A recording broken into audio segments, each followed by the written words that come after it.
bearish, but remember there's not a lot of positioning to the downside. So while we could see more downside and maybe a new low, I still think we're kind of tied to that 3,500 level, maybe 3,550. Until those puts capitulate. And when they do, they'll just wait for the next piece of potentially bullish news, right? So we're kind of in a situation market wide where everything's oversold and short sellers need to reposition. They're exhausted, and longs are just buying, right? And eventually that is going to break regardless of the macroeconomic data, because it's just too expensive to buy short leverage to the downside. And so yeah, we're gonna see at some point some capitulation. It may not be as much as we want. Obviously at these lower levels it limits the upside, but if they do get bullish news, then the shorts can go long with all of their profits, and we could really see like another big rally. There's a few macro catalysts that could cause a crash, but to get one, fundamentally we need an equity sell-off.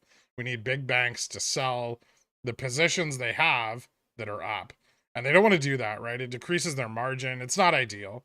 They don't want to sell off core positions. They don't want to sell off their Microsoft, their Google, their Amazon. They'd much rather just hedge it against the downside, and then sell off and let everything bounce back, which is what we're seeing them do. And the billions and billions of dollars per 1% move on the SPX.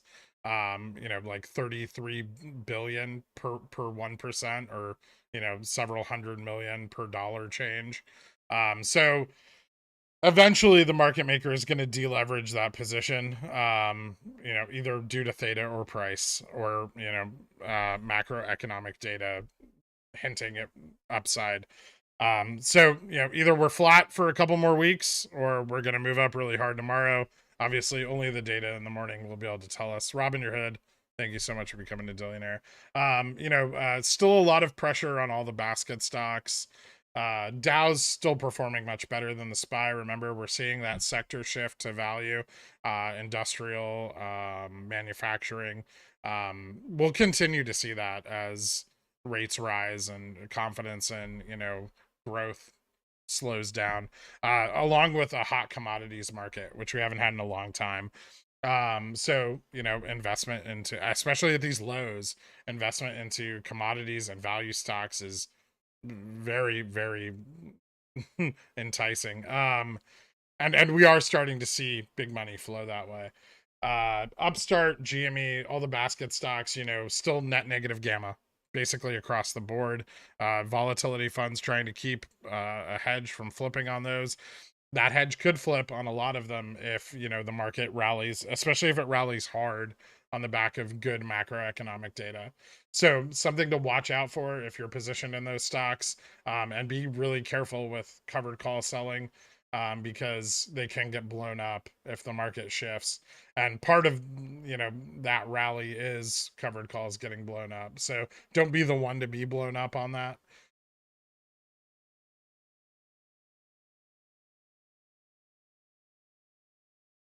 Why would anyone pay that price for a call at a strike that won't happen? I mean, because it could, right? And it hedges. You're hedging, right? You own an asset, and then you hedge, you capture the movement in its price through hedging.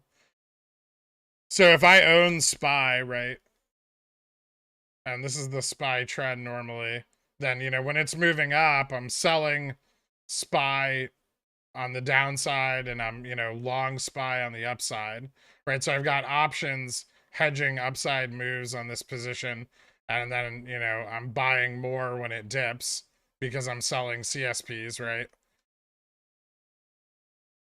So I'm selling the risk of owning the position off, while capturing its upside moves and its near-term volatility. And they're doing that now to the downside in the same way. Can you explain the significance of $15 to Rev? And there's no significance at $15. There's warrants for Revlon above 20. Perelman's cost basis is above 20. the real significance for $35 calls is at $11. Vega on those calls triples. So Vega goes 3x at like $10.48 on Revlon, which means a 3x multiplier of whatever the IV is.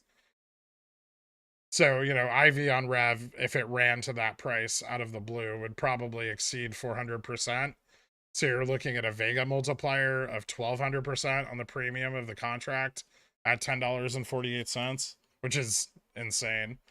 It's probably moved around since the last time I looked, but that's sort of accurate.